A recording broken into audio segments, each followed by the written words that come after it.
Hello दोस्तों, राधे राधे। स्वागत है आपका हमारे चैनल में। आज मैं आपको सुनाने जा रही हूँ महाभारत की एक बहुत ही महत्वपूर्ण कहानी। अगर विदुर युद्ध लड़ते तो पांडव कभी न जीतते। विदुर की कहानी। नमस्कार दोस्तों, आज हम महाभारत के उस अध्याय को खोलने जा रहे हैं जिसे अक्सर इतिहास के पन्नों में दबा दिया गया है। सोचिए, एक ऐसा इंसान जो हस्तिनापुर का महामंत्री था, जो स्वयं धर्मराज का अवतार था, पर फिर भी जब कुरुक्षेत्र का सबसे बड़ा युद्ध हुआ तो उसने हथियार क्यों नहीं उठाए। विदुर कौन थे और उनकी वो कौन सी भविष्यवाणी थी जो अगर धृतराष्ट्र मान लेते तो शायद महाभारत कभी होता ही नहीं। आज के इस वीडियो में हम विदुर के जीवन के उन अनसुलझे रहस्यों से पर्दा उठाएंगे जो आपने पहले कभी नहीं सुने होंगे। क्या विदुर सच में पांडवों के पक्ष में थे या उनका मौन रहना कोई और ही संकेत था? इस वीडियो को अंत तक जरूर देखिएगा, क्योंकि आज आपको विदुर नीति का वो सच पता चलेगा जो आज के कलयुग में भी आपकी आंखें खोल देगा। तो चलिए शुरू करते हैं इस रहस्यमयी गाथा को। दोस्तों, सबसे पहले हमें ये जानना होगा कि आखिर विदुर थे कौन और उनका जन्म किन विचित्र परिस्थितियों में हुआ था। असल में विदुर का जन्म एक बहुत ही रहस्यमयी घटना का परिणाम था। जब माता सत्यवती ने महर्षि वेदव्यास को बुलाया ताकि कुरुवंश आगे बढ़ सके, तो महर्षि का तेज देखकर रानियां डर गई। अम्बा और अम्बालिका ने घबराहट में अपनी दासी को महर्षि के पास भेज दिया और उसी दासी के गर्भ से विदुर का जन्म हुआ। पर यह कोई साधारण बालक नहीं था, बल्कि पुराणों के अनुसार विदुर साक्षात धर्मराज यानी यमराज के अवतार थे। मांडक्य ऋषि के इस श्राप के कारण धर्मराज को एक दासी पुत्र के रूप में पृथ्वी पर जन्म लेना पड़ा था। यह वही विदुर थे जिनके रंगों में भले ही शाही खून नहीं था, पर जिनका ज्ञान और धर्म हस्तिनापुर की किसी भी राजा से कहीं ज्यादा ऊंचा था। यहीं से शुरू होती है उनके जीवन की वो कहानी जो इतिहास बदल सकती थी। विदुर बचपन से ही हस्तिनापुर के राजमहल में धृतराष्ट्र और पांडु के साथ पले बड़े थे और भीष्म पितामह ने तीनों को एक समान शिक्षा दी थी। लेकिन विदुर की बुद्धि और नीति का कोई मुकाबला नहीं था। वो ज्ञान और धर्म में सबसे श्रेष्ठ थे। फिर भी दासी पुत्र होने के कारण उन्हें वो राज्य सिंहासन नहीं मिला जो धृतराष्ट्र या पांडु को मिलना था। लेकिन कहते हैं न कि राजा होना और राज करना दो अलग बातें हैं। विदुर ने हस्तिनापुर का महामंत्री बनकर राज्य की डोर संभाली और वो धृतराष्ट्र के लिए उनकी अंतरात्मा की तरह बन गई।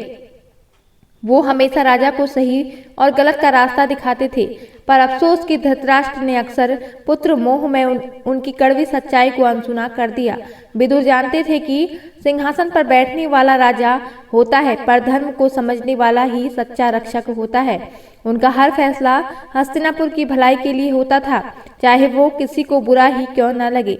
विदुर का सबसे बड़ा योगदान तब सामने आया जब दुर्योधन ने पांडवों को खत्म करने के लिए लाक्षागृह की साजिश रची थी। हस्तिनापुर में विदुर ही वो शख्स थे जिनकी गुप्तचर व्यवस्था इतनी मजबूत थी कि महलों की दीवारों के पीछे चल रही साजिशें भी उन तक पहुंच जाती थी। जब पांडव वारणावत जा रहे थे तो विदुर ने युधिष्ठिर से एक ऐसी कूट भाषा यानी मलेच्छ भाषा में बात की जिसे वहां खड़ा कोई और नहीं समझ सका। उन्होंने इशारों में बताया कि जंगल की आग से वही बसता है जो बिल में रहता है, और यही इशारा पांडवों का जीवन रक्षक बना। विदुर ने चुपके से एक सुरंग खोदने वाले को भेजा जिसने लाक्षागृह से बाहर निकलने का रास्ता बनाया। सोचिए, अगर उस रात विदुर ने अपनी बुद्धि का प्रयोग नहीं किया होता तो पांडवों की कहानी शायद वहीं राख के ढेर में खत्म हो जाती। यह विदुर का ही प्रेम था जिसने धर्म को जलने से बचा लिया। महाभारत का सबसे काला अध्यात्म ध्रुति सभा भी, जहां धर्म और मर्यादा की धज्जियां उड़ाई जा रही थी और पूरी सभा में केवल एक ही आवाज थी जो अधर्म के खिलाफ गूंज रही थी, और वो थी विदुर की। जब युधिष्ठिर सब कुछ हार रहे थे और द्रौपदी का अपमान हो रहा था, तब भीष्म और द्रोण जैसे महारथी भी सिर झुकाए बैठे थे। लेकिन विदुर ने धृतराष्ट्र को चेतावनी दी कि महाराज, यह खेल नहीं बल्कि आपके वंश के विनाश की शुरुआत है। उन्होंने साफ कहा कि कुलवधु का अपमान साक्षात मृत्यु को निमंत्रण देना है, पर दुर्योधन ने विदुर के इस सत्य को सहन नहीं किया और उन्हें भरी सभा में अपमानित करते हुए कहा कि तुम हमारे ही टुकड़ों में पलते हो और गुणगान शत्रुओं का करते हो। विदुर का वो अपमान ही कुरु वंश के पतन की पहली सीढ़ी बन गया था, क्योंकि जहाँ ज्ञान का अपमान होता है वहाँ विनाश निश्चित है। जब भगवान श्री कृष्ण शांति दूत बनकर हस्तिनापुर आए तो उन्होंने दुर्योधन के 56 भोग को ठुकरा दिया और विदुर के घर जाना चुना।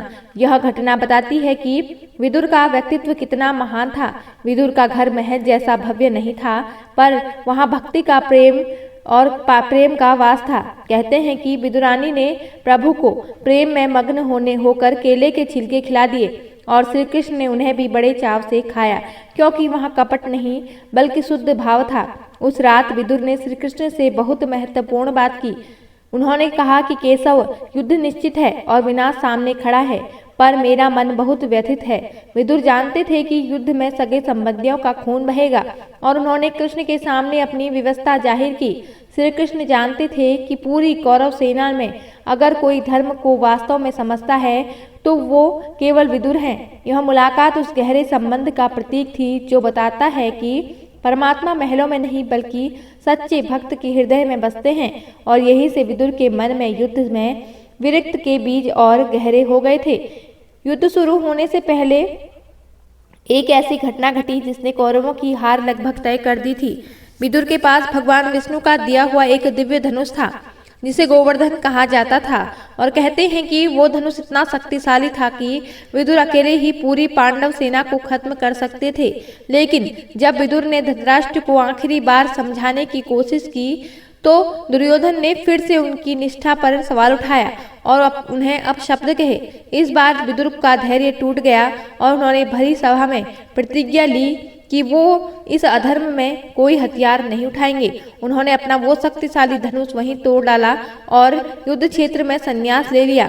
यह शायद भगवान श्री कृष्ण की ही माया थी, क्योंकि अगर विदुर कौरवों की ओर से लड़ते तो पांडवों की जीत असंभव हो जाती। विदुर का युद्ध से हट जाना धर्म की रक्षा के लिए उनका सबसे बड़ा बलिदान था।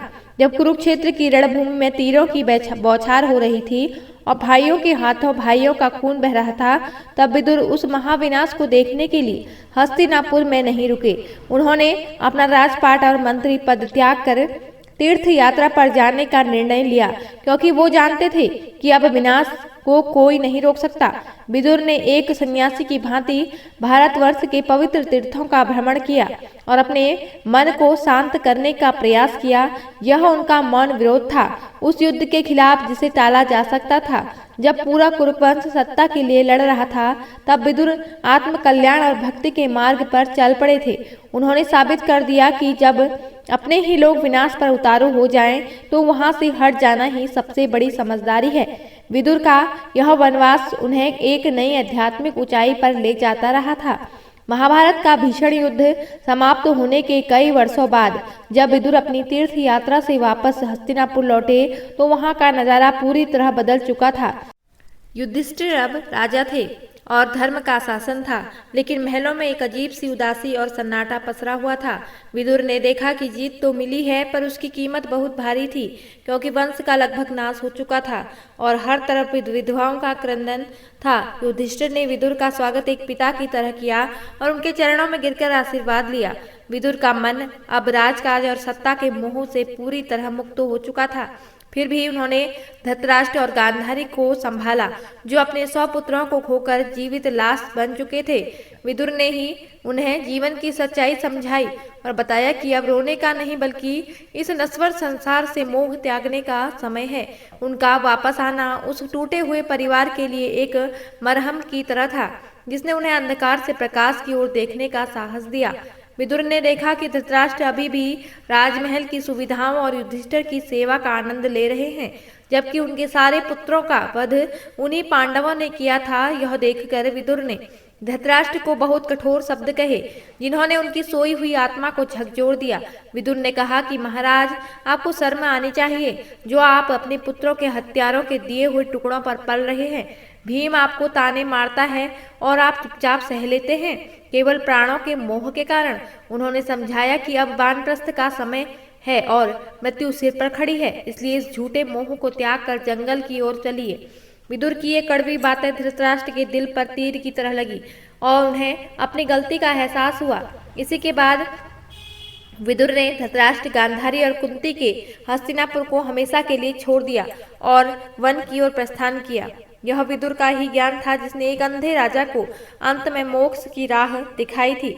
वन में कठोर तप करते हुए विदुर का शरीर सूखकर काटा हो गया था और उन्होंने अन्न जल त्याग कर मुंह में केवल एक पत्थर रखा हुआ था।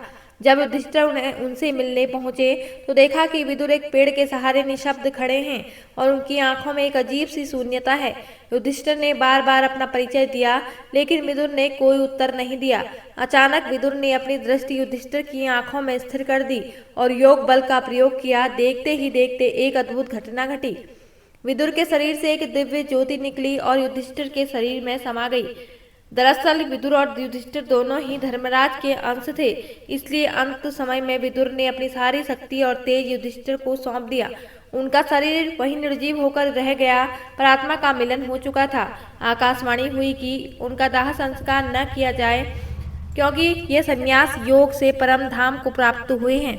यह महाभारत का एक ऐसा रहस्यमयी अंत था जिसे देखकर देवता भी नतमस्तक हो गए। तो दोस्तों, यह थी महात्मा विदुर की वह अनकही दास्तान जो हमें सिखाती है कि इंसान का कद उसके जन्म या कुल से नहीं बल्कि उसके कर्म और ज्ञान से बड़ा होता है। विदुर चाहते तो सत्ता के खेल में शामिल होकर बहुत कुछ पा सकते थे, लेकिन उन्होंने चुना त्याग और धर्म का कठिन रास्ता। आज के इस कलयुग में जहाँ हर कोई सत्ता और कुर्सी के पीछे भाग रहा है, वहाँ विदुर का चरित्र हमें आईना दिखाता है कि अंत में जीत केवल सत्य और धर्म की ही होती है, भले ही उसे वनवास की क्यों न भोगना पड़े। क्या आपको नहीं लगता कि अगर आज हमारे समाज को भी विदुर जैसे निस्वार्थ मार्गदर्शक मिल जाएं, तो दुनिया की तस्वीर बदल सकती है? अपनी राय हमें कमेंट में लिखकर जरूर बताएं और ऐसी ही आध्यात्मिक और ज्ञानवर्धक कहानियां सुनने के लिए हमारे चैनल को सब्सक्राइब करना ना भूलें। धन्यवाद। जय श्री कृष्णा, जय माता दी।